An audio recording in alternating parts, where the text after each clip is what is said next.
即阵讲到缅甸，大家拢会想到是即几年军政府落权加独裁。不过其实缅甸伫几啊百年前是东南亚的贸易中心，毋但有丰富的天然资源，因的文化嘛真多元。即阵大英博物馆就当地缅甸历史文物，嘛要互大家去了解缅甸永过的繁华。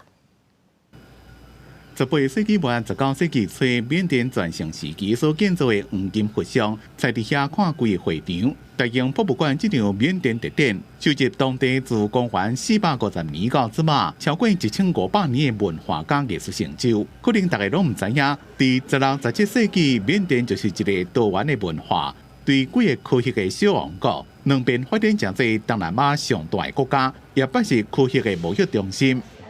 迄当阵的缅甸是科学的强国，每一个无同的王国，拢甲边仔的泰国、中国、斯里兰卡，甚至是中东甲非洲的国家有来往，形成跨文化的思维甲艺术形态。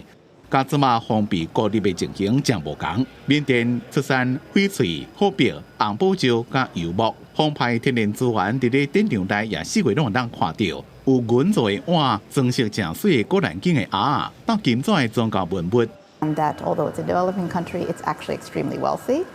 Its resources are just very poorly distributed. So it's been wealthy, it's been a huge empire in the past, but until 1948, it was not the shape that it is today. 19世纪后期，国本王朝结束，缅甸建立英国殖民统治，所以大英博物馆有真丰富的缅甸收藏。这边展出的超过130件的文物，大部分拢是因的收藏，亲像是释部神骑公牛的茶雕，也有其他博物馆招来展品，亲像雕工正秀的象牙的椅仔。大英博物馆这场自 Burma 到 Myanmar 的特展，希望会当呈现缅甸互人袂记的璀璨的过去，重现历史的全貌。展期是自11月初2到明年的2月。